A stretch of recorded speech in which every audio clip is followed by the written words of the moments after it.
For those who haven't listened to the Mediator podcast, actually, I just spoke with Andy recently on the podcast. So if you like what you hear today, you can go back and listen to more. We talked for like 50 minutes about it. We did. We talked for quite a long time. We did. So, Andy, your body of work, you research and investigate ethical, legal, social, cultural questions all around technological change. Where are we in the tech transformation right now? I mean, but let me ask you, have you named your AI yet? No, I haven't. Okay, hands up in the audience if you've named your AI. Oh, we've got a couple of people hands up here. I think that's where we are. So most people haven't yet named their AI, but we're beginning to see that relational journey with it. Let's try another one. Hands up if you have regular audio conversations with your AI. Okay, a few more hands gone up, but still quite a lot of people haven't done that yet and haven't discovered, even platforms like ChatGPT, how kind of realistic they are, to the point where you think, actually, can it get any more human? And I guess it can, in that it doesn't disagree with you ever, but it's certainly taking us on this new relational journey with the technology. I think that's the future, really. And what might that mean for brands, marketers in the room, when you think about from a commercial perspective, people more be interacting with AI a little bit more in more personal ways? I mean, I think as a starting point, it's a massive transformation to human behavior that we're beginning to see. The emotional, I mean, a good example of that is the integration of memory built into the platform. So I was chatting with ChatGPT the other day, and I put in a query and asked it a couple of things, and it returned a response that built into its answer something that we talked about the week before. I didn't ask for it. And I said, actually, what are you talking about? I said, well, we talked about this last week, and I thought it might be useful for you to hear about this. So it's beginning to sort of think in ways that perhaps we haven't yet managed. I think that's one of the really difficult things to grasp, is just how surprising it's going to be, and how much of what we do and what we, I guess, know is going to be built into the platform. I think in many respects, this is just the beginning of not just human AI agents, but actually AI companions, and that's going to be, I think, profound. I want to ask you about that in a moment. Yeah. But there's a couple definitions of terms that we're increasingly hearing as consumers, as people working in marketing and in media, that I don't think a lot of people maybe understand, or certainly I don't have a good grasp on the difference between them. So there's artificial intelligence, there's artificial general intelligence, and then there's superintelligence. And the last one is being used a lot by people that are at the top of this industry in terms of Mark Zuckerberg, increasingly Sam Altman, all of the sort of AI sort of tech moguls are pushing in that direction. Can you help us understand, help me understand, what's the difference between AI, general artificial intelligence, and then superintelligence? So AI is the stuff that we're quite familiar with, quite very specific tasks that it can do, sort of instrumental things that are quite straightforward. As we get closer to AGI, which has been talked about for many years, it's very much replicating the entirety of human capability. So having a broad sense of being able to think intelligently, but also to emote intelligently as well. I think that's another key part of it. We think of intelligence as just this kind of computational thing, but to become a feeling thing is a massive transformation. Superintelligence is really interesting, I think, though, because it's then thinking beyond human as well, and also beyond the individual. That, for me, is another kind of key part of this. We're still thinking about it as an individualistic thing, but it's actually how it's transforming our relationship with each other that I think is the real powerhouse of what AI can deliver. So whilst most of what we do is still thinking about the individual, it's that collective intelligence that I think Super is bringing. And is superintelligence an actual plausible thing in the near to medium term? Because if you listen to someone like Mark Zuckerberg speak, it feels like it's right around the corner. May have already happened. Whereas my understanding of large language models is they hallucinate, the tech might not be fully developed yet to that point where it's actually superseding human capability in all ways. Yeah, I mean, I guess the limit for most people when they think about this is they talk about the human in the loop, that somehow there's still like, I think us as a species like to think we're going to have relevance still in the future, and computers aren't going to take over everything. But very rarely do people think about where is that human in the loop exactly, and what is our role and our unique contribution. I think, again, that's going to be really surprising to see what sorts of things like critical skills are still going to be very well done by the AI, and probably better than us. And I think that transformation to how we think about our relationship with it is at the heart of this. It's not just then a tool, it becomes this companion species that we exist with, not just in our professional roles, but across our entire lives as well. And that's, I think, a huge transformation. So the companionship that you're outlining, when we talked about this previously, you called this hybrid relational intelligence. First of all, why call it that? I think partly because it gets away from the idea that somehow the computer is separate from us. And that, I think, it's also quite relatable. You know, you think about your mobile phone and how you feel attached to it. It's not, or even your car. People feel attached to objects and systems, even though it sounds like a strange thing.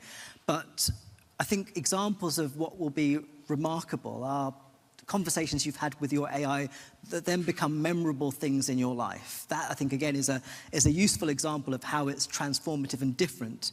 And it's less than thinking about us trying to ask it to do something, return an answer, and we go off and do something with that information, and more about that dialogue with the technology and how that then pushes us to think critically or differently about ourselves and how we live. That, I think, is at the heart of this transformation. And we're just on the beginning of that journey, I think, at this stage. We're still thinking about, I think, in the main part, using AI in this very systematic way, but it's so much richer than that.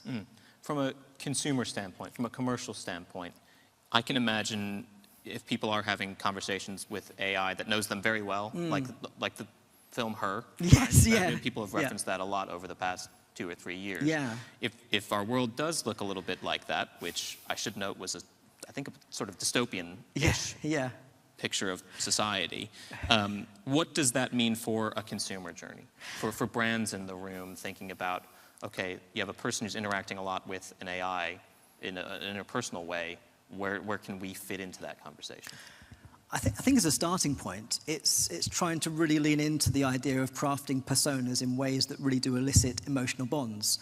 And I think there's some really good examples of that and different forms of I guess, campaigns that are pushing the boundaries. Even actually the Esports World Cup that happened this summer was a good example where the main sponsors were not doing a lot of product placement. In fact, the whole kind of narrative around their involvement within this major event was through the creation of a kind of mini-series animation where they all kind of were in a story together, and that was a big part of the building blocks of the video content around the event. So leaning into the idea that you're personifying your product and giving it identities that then people feel attached to and around which you can build a whole range of stories is, I think, a really interesting part of this. And it's funny because I think that even at the university, we sort of think about what should we do with digital. We hear a lot about in the healthcare, putting a doctor in your pocket. This phrase has come out a lot in the last 6 to 12 months. And it's about having then access to critical healthcare support in your pocket wherever you are, which of course is great for healthcare because it's so heavily burdened. And we think about the same thing for education. How can you have a companion that is there all the time, being able to connect with you and talk to you about the things that matter to you? But who we should design into that platform is a really difficult question. We don't think it's probably an AI avatar. We don't think it's a professor that exists. It probably is a character around which we build a whole range of stories that then people feel connected to. And that, I think, is another kind of compelling part of this proposition. How will someone who's 10 years old today grow up with AI in a way that when they do reach university or they do reach a consumer age is 10-year-old these days, but sure, how do they go on that journey with their AI that then they feel connected to and actually lost without? And I think we're still not at a point where people feel that, but you can see with all the integrations that are happening with platforms and devices that there is that growing need to sort of think about that relational journey that we have with it. Relations are built on trust, and AI, as I mentioned, has a well-documented issue with hallucination, people using it as a tool of misinformation. Are people trusting of AI models to the point where they actually want to develop a relationship? It's funny because I think that people will often say they don't trust AI, they don't trust technology, but then go off and use it still.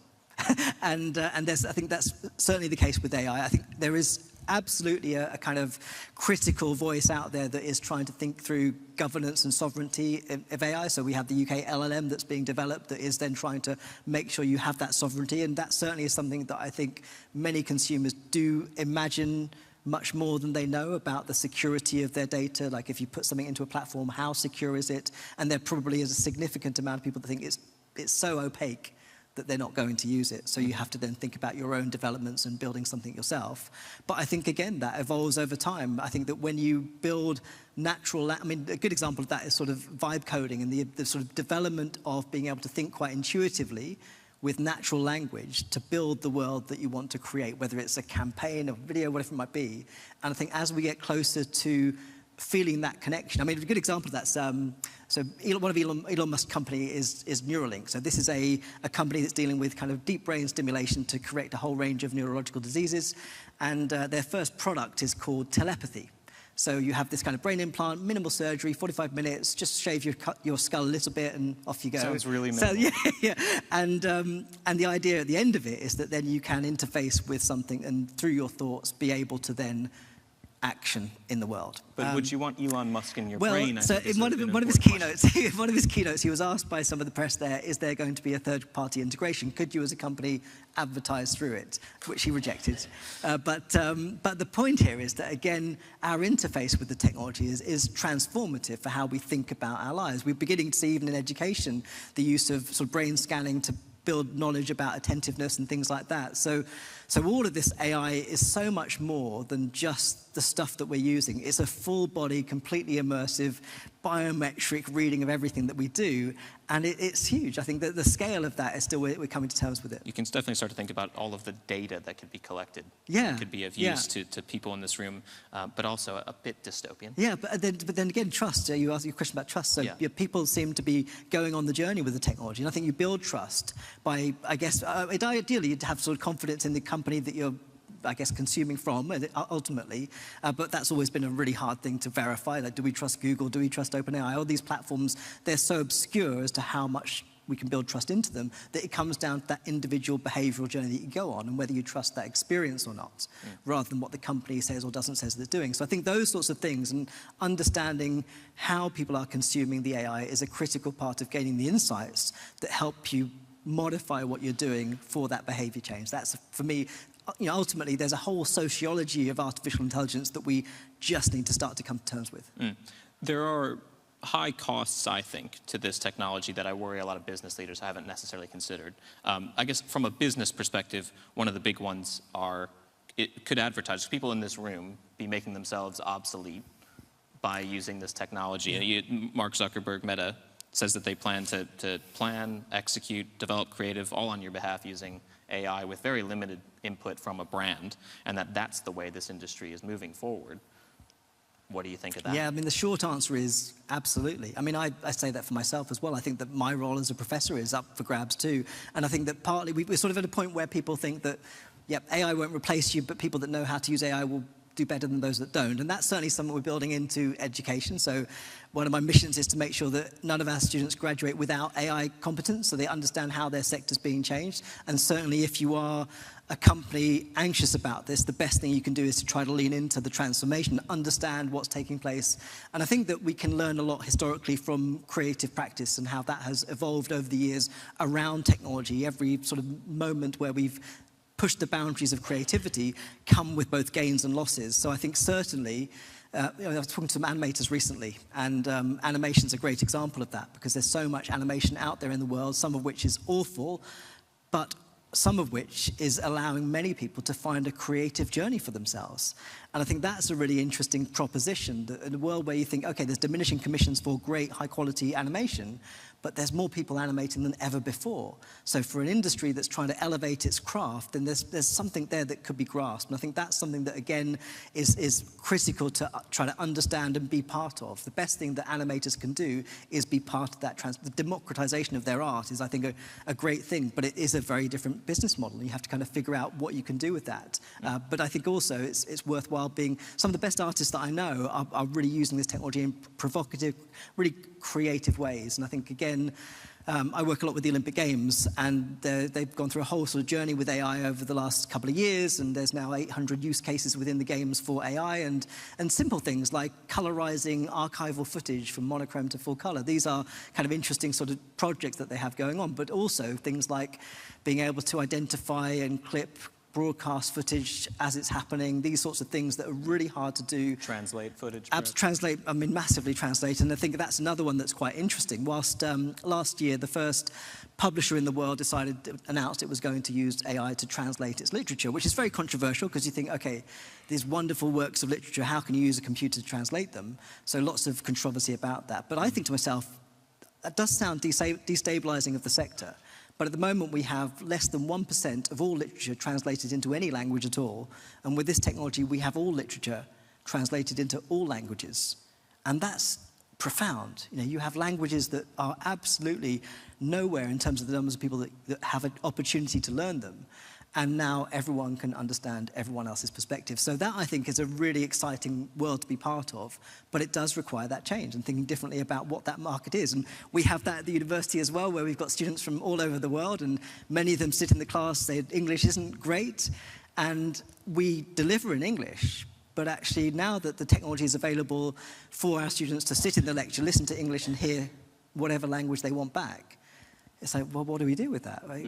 We're not really delivering just in English anymore because the technology is enabling them to hear it in whatever language they want. So these sorts of shifts, I think we're just, again, beginning to see the impacts of, but we absolutely need to adapt because the technology will be here very quickly. Are we considering the carbon issue enough? Or is this just a negative externality that we've, as a business, just decided, well, I've got Copilot right in there, and he can help me out with my slide deck, without even considering the energy cost. I mean, there is a prevailing narrative around AI that it is far more energy consuming than any other computing platform system that's out there. And I think there's sort of two reactions to that. One is, yep, that sounds about right. There's a lot of water needed to cool the servers and all the rest of it. And there is a huge amount of demand. So you might want to think about whether you need a LLM to give you your answer, whether you can Google it, and think kind of critically about that. The challenge, I think, is where we then start to try to evaluate and compare like for like. So if you will be familiar with doing a search through an LLM that gives you your answer really critically very quickly, whereas if you had to go elsewhere, it would take you quite a few searches and a whole range of other things to get to the point where you have an answer. So it's hard to know how to compare these two things. And I think there's probably a combination of the two. On the one hand, yes, we need to push tech companies to be a lot more environmentally conscious, and that, I think, is a big part of the right way to look at this, that ultimately we need to elevate energy efficient solutions in computing generally, and anything we can do to push companies to put that as a big priority is absolutely critical. However, when you think about your own activity, it's not so easy to make that distinction between how much energy it requires to do one way or another way. So I think that again, the critical thing is that green needs to be part of tech, and that's like a longer narrative, I would say, on that we have. I just worry that we're not pricing it in. There's lots of people, I'm sure, in this room that have used AI tools to help with ideation, creative development, making a media plan for you, and you probably aren't thinking we should put that on the P&L. Yeah. And I think that, and part of it for me is I can see why that's so appealing. And certainly what I hear from lots of people is it's integrated, and it's really interesting because a lot of companies, their staff are integrating it into day-to-day activities, but it's not officially supported by the organization or indeed enabled. And I think that one of the things you can really do that's really productive for your own company is to give space to experiment with this technology. So I've got colleagues who are trying to make AI-generated videos for our students, and there's a lot of really bad stuff out there. But I'm really happy that the staff go on a journey to explore this world, because it's partly being on the journey that is critical. Like I say to people that are still not on TikTok, you've missed like 5 years of development here, and behavior change, I guess partly also expectation change as well. And if you're not part of that journey, it's really hard to come to terms with it and then adjust for it as well. And I think the same, if not even more, with AI is just profoundly transformative. So making space for people to experiment is absolutely critical. We've got about a minute left. So final question. What would you say is at stake if we take a wrong turn in using this technology? I mean, there's a lot of uncertainty. It's a lot of excitement. I can sense your Are you going to ask me if they're going to take over the world? Is that where we go with this? No, well, I don't think, we're not necessarily looking at a Skynet situation. Yeah. But what is at stake if we're not careful? I think I'd flip it round. Imagine if we don't take the opportunity that AI is bringing us. I mean, that for me is the more profound way to look at it. And you could look at very simple examples, drug discovery going from 10 years to 2 years. I mean, that for me is why we need to focus on leaning into it and understanding it and working with it, rather than imagining that we can push back against it. That's not to say that we go into it without critical oversight or don't think about governance, but the biggest loss will be in not being able to use this most effectively. And that, I think, again, when I think about the future of my son, who's 15 years old, I want him to be well equipped to deal with this transformation, not least because actually being able to function in the world is going to be incredibly reliant on it. Andy, it's always such a thought-provoking time speaking with you. I really appreciate your time. Give it up for Andy, please. Thank you very much. Thank you.